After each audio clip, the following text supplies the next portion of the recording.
This is the December 18, 2018 regular meeting of International Village. Just put it on the speaker. And we're going to get started now. Carl, could you call the roll? It's 7:27. John, Here. Rabbit,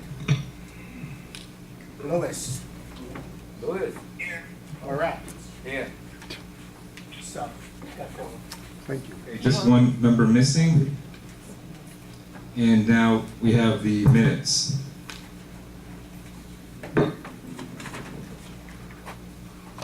Okay, we have before us the November 27 regular meeting minutes. And were there any closed minutes to approve? Were there any closed minutes? Yeah. It's, yeah, can I see this?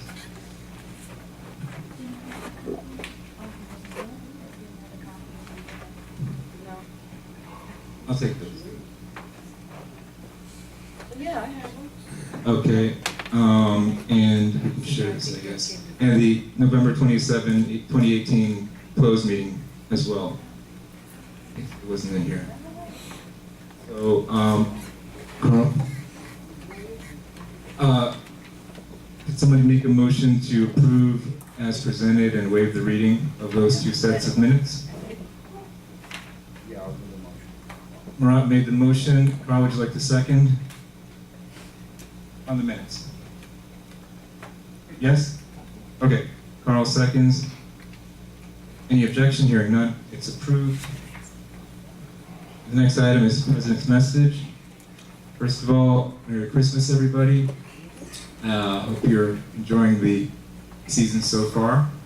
I can't tell you Happy New Year, though, because as some of you may have heard, we will be having, another meeting has been scheduled for Thursday, December 27th, so cancel any vacation plans you may have had, and expect to be here at 7 p.m. We expect to see you here on Thursday, December 27th. Cancel those flight plans, because it's going to be a budget meeting that's been scheduled to approve our 2019 budget. Now, as much as I would like to be sitting up here and telling you that as we have for the last 4 years, that we either reduced or kept maintenance fees the same, or that's what's being proposed. That's not what's being proposed right now, or recommended by our management. And that is due to going considerably over budget on maintenance repairs in 2018. We went considerably over budget on maintenance repairs in 2018. So our management team is recommending a modest 3% increase in maintenance fees for 2019. And if you haven't received that notice yet, you will be receiving it soon. That doesn't mean it's approved yet. The board still has to approve it at a membership meeting, at that membership meeting on December 27th, a Thursday at 7 p.m. Now, the good news is that although it's a modest 3% increase, for all the owners who are paying the special assessment until this year, your overall bill, because that special assessment was able to be paid off and with no penalty, with no balloon payment required, that we were able to take care of that special assessment for all the owners. And overall, because of that, those who were paying the special assessment will see an overall reduction in their total payment to the association of approximately 19 or 20%. If you were paying the special assessment before, your overall bill to the association will come down 19%, even considering that 3% maintenance increase. So that's more money in your pocket, and I think that's a good thing. Not everything we would have liked, but because of the circumstances, that's what we're faced with today. And again, over the last 3 or 4 years, we've reduced maintenance by more than what is being proposed to be increased here today. I think it was about almost 2% the first year, and then another percent and another percent. So approximately 5% overall. You're still quite a good deal ahead even on the maintenance side. So we've reduced it approximately 5%, and this is a proposed 3% increase. But again, overall, your bill will be down 19% if you were paying the maintenance, if you were paying the special assessment over last year. With that, we do have a long agenda, so again, I'll wish everyone a very Merry Christmas, and let's get on with the rest of the business of this meeting. Security contract is the next item. Nancy, could you explain that?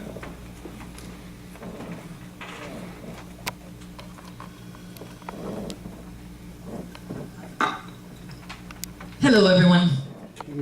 The security contract was revised and was sent to the security, and we have not heard from the security company yet, so we're waiting on the rebuttal, Okay, So if there's any. basically what you're saying is, to remind the owners who weren't here the last couple of meetings, we had received a proposal from the security company.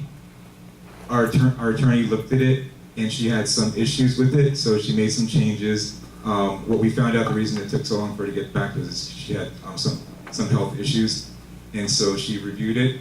She sent it back to us. It was sent to the security company for any response that they have, or if they were okay with the changes. And I guess we haven't heard back yet. Yeah. So the ball is in their court. The ball is in the court. Go ahead with your report. just a quick question, you said she as the attorney.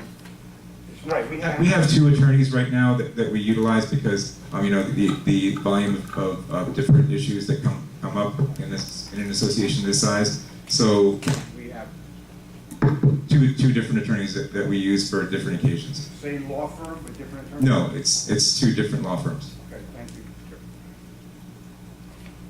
Go We ahead. have the treasurer's report. Oh, is that all you had for your manager's report? That was the security. Oh, sorry, that was the security contract. So, Okay, so we have treasurers before managers? Yes. Okay, Bob, and welcome back, by the way. Believe me, it's great to be back. It's a lot nicer and warmer here than what it is in Canada, I'll tell you that. Jill and I are really happy to be back in the village, that's for sure. I have a copy of my report up here. I would imagine most people have got it. It's right up there, I made 30 copies. Okay, there's 30 copies up here. So I'm just going to walk through that. First of all, a comment. So we now have CCM doing all of the accounting, and I was very disappointed in Campbell Management. Campbell, they were not very courteous when they turned over all of the accounting to CCM.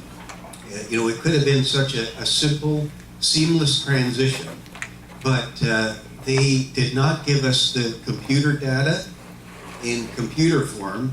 Instead, they gave it to us all in hard copy. So, and they did that intentionally. I think it's terrible. I don't think a Canadian would do that, but maybe an American. But anyways, it became quite a task for CCM to take that hard copy and input it into their computer system, because we use the same computer system. It would have been tremendous had they just given us the data, but unfortunately they didn't. It's a game that they like to play, and quite honestly, in my opinion, it's not very professional, but we have to deal with what we have to deal with. That's why they're fired. And that's why they're fired, as Kirk said.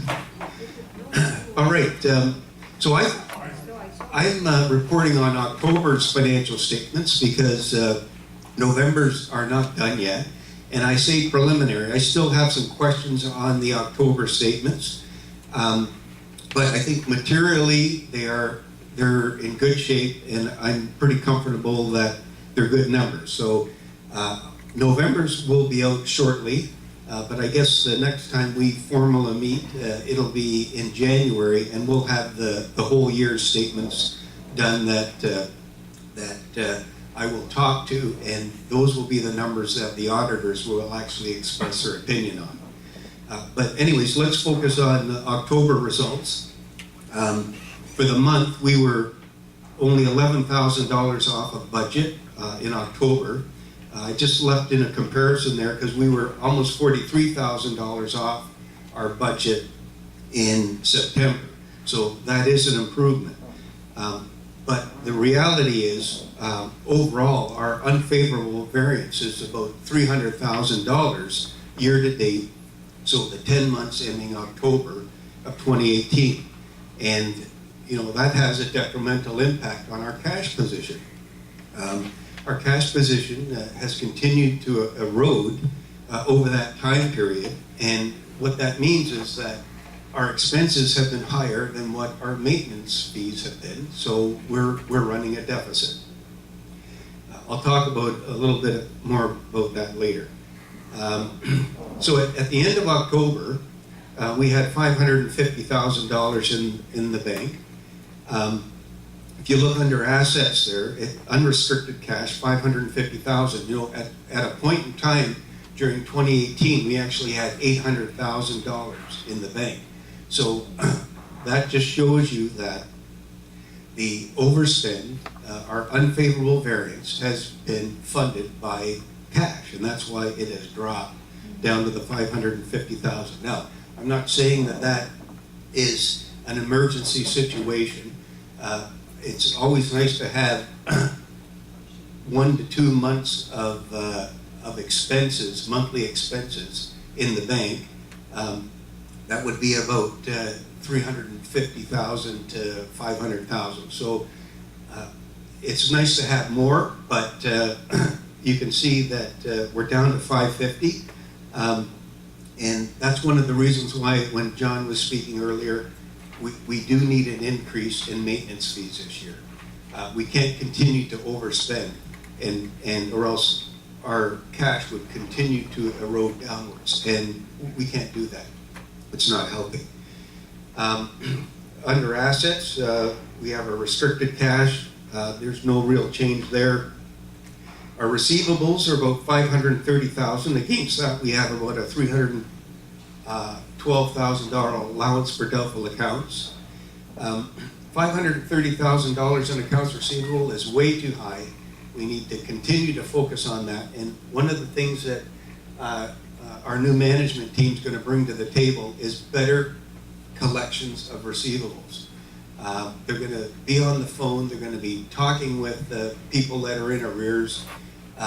Before we start incurring legal fees and sending our accounts to the lawyers, we're going to make sure that we've got every penny out of the people that we can before we have to take legal action.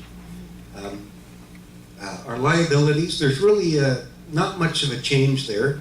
We have about $542,000 in total liabilities, and our fund balance is about $700,000 at the end of October. Again, that was close to $1 million at the beginning of the year. We were $998,000 in fund balance or equity at the beginning of the year, and because of our overspend, it has eroded it down to $702,000. That has to stop, and that's why we have a new management team in place, and they're going to help us out dramatically in that area. Flipping over the page, this shows you a little bit in more detail our revenues, our expenses, and our net income. Our income is about $48,000 favorable, which is great. I've talked about that numerous times. I won't get into it again. You can see our total expenses, we've overspent by some $338,000 for the 10 months. So, when you think about it, that overspend, that would, you always try and break even on your budget. So your revenues minus your expenses should be zero. Well, our expenses were $338,000 more than what we had budgeted. That would be over a 10% increase last year we would have had to have put through to balance the budget for this year. But obviously we're not doing that. We're gonna eat that, and we're attempting to put through a 3% increase for 2019. The reasons are plentiful, and I've laid it all out there. I'm not going to go through it in too much more detail, but that maintenance is, as John mentioned, one of the primary areas. Our buildings are older, they require more and more work, and what we're finding is, you're always going to get surprises. So I think we've done a pretty good job at building the 2019 budget to account for some of the things that will happen, but you never know when you're going to run into surprises. And we'll have to just keep managing our way through this, and that's one of the main reasons why we have CCM on board and their management team, because they do have the expertise and the knowledge of running condominium corporations, throughout the state. I don't think there's anything else on the expenses that I care to bring up right now. Flipping over the page, performance indicators, our owner's arrears. As I mentioned, I've got the history right from January 2018 down to October. Unfortunately, I can't give you the data for October because Campbell did not give us the data in computer form, so it won't be until January we'll be able to get these stats back onto our radar screen. So there's not a lot we can do with that. With respect to rental units, we actually own 7 and we've got 6 rented out, so that's positive. And our staff headcount, you can see the numbers are down.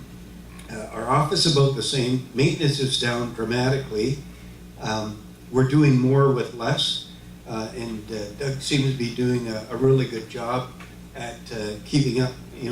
There was a point there in January we had 11 staff members in maintenance, and now we're down to 5 in November as well as October. So that November number is from last month.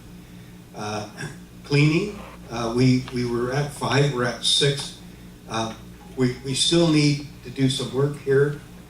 There are changes that are required. I think our buildings need to be better cleaned, and I think everyone would agree with me on that. So we're going to let CCM advise us and work our way through that. So that is basically the sum of my report. Are there any questions from the board? Thanks, Bob, again for an excellent report. Appreciate the perspective that you gave us on the reason for the overage on maintenance repairs, that we have a lot of aging buildings, and I think the main issue is the plumbing, correct? Because these pipes are quite old. In fact, it's an old technology. I believe they use what did they use back then? Copper? It was cast iron. Cast iron, right? Cast iron. Yeah. And more and more they're moving to PVC, correct? So to the extent we're replacing damaged sections of pipe, we're replacing them with the PVC. Is that right, Nancy? More or less, yeah. PVC. So that's the issue with that. I saw a hand up. Yes. Why don't we join the class action lawsuit against the pipes? There's a state class action lawsuit. Against cast iron. Could you send us information on that? Nancy, are you familiar with that? Nancy, are you familiar with that? No. Okay. Yeah, send that information to us, whatever information you have. Somebody else is saying whatever. Yes, Jerry. I hear a shortage and all that, but to me, I'm not great at these forms. It appears that everything would be fine if everybody paid their maintenance. So it's not that there's shortage on anything, it's that there's not the proper income that's coming in. No. Well, no. There's 120 people that didn't pay their maintenance, 120 times average of $300, Well, whatever that where's comes the out to. one? Like we got 60. We got about 60 accounts in collection. I don't know where. Well, you're doubling it up. I'm looking, yeah, Well, is that the wrong? over 60s. Do I double up? When I'm looking at this September, over 60 days, 64, 90 days 56. Okay, well, That must be 64 over 90 and days 56. includes the over 60s, right? Oh, no, I didn't know that. Oh, okay. No, does it? But how could that, Oh, wait. how could that be? Wait, let me If check. there's Let me check. 64 that are 60 days, then there's got to be more than 56. Yeah, just let me see, just hang To on. me, I'm putting the two together.